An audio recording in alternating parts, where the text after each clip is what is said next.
কালি আমাৰ টাটাৰ ছেমিকণ্ডাক্টৰৰ প্ৰথম ৰাউণ্ড ইণ্টাৰভিউ অনুষ্ঠিত হৈছিল। আমেৰিকাত কাম কৰি থকা 3জন অসমীয়া ল'ৰাই এই ইণ্টাৰভিউত এপিয়াৰ কৰিছে। আমাৰ 800জন ল'ৰাই এপিয়াৰ কৰিছে, লোকেল ল'ৰা ছোৱালী। আমাৰ ইঞ্জিনিয়াৰিং কলেজত হৈছিলে।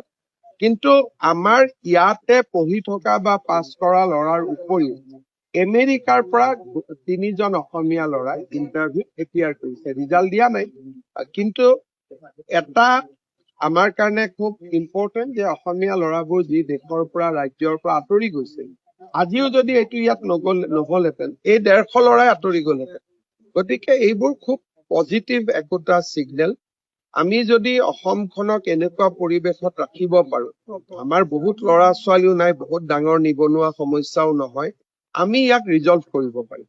কালি আমাৰ টাটাৰ ছেমিকণ্ডাক্টৰৰ প্ৰথম ৰাউণ্ড ইণ্টাৰভিউ অনুষ্ঠিত হৈছিল। আমেৰিকাত কাম কৰি থকা 3জন অসমীয়া ল'ৰাই এই ইণ্টাৰভিউত এপিয়াৰ কৰিছে। আমাৰ 800জন ল'ৰাই এপিয়াৰ কৰিছে, লোকেল ল'ৰা ছোৱালী। আমাৰ ইঞ্জিনিয়াৰিং কলেজত হৈছিলে।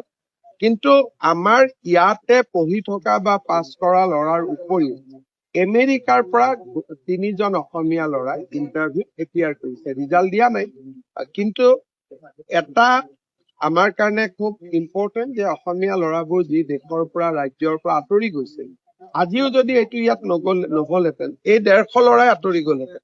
গতিকে এইবোৰ খুব পজিটিভ একোটা ছিগনেল। আমি যদি অসমখনক এনেকুৱা পৰিৱেশত ৰাখিব পাৰো, আমাৰ বহুত ল'ৰা ছোৱালীও নাই, বহুত ডাঙৰ নিবনুৱা সমস্যাও নহয়, আমি ইয়াক ৰিজলভ কৰিব পাৰিম।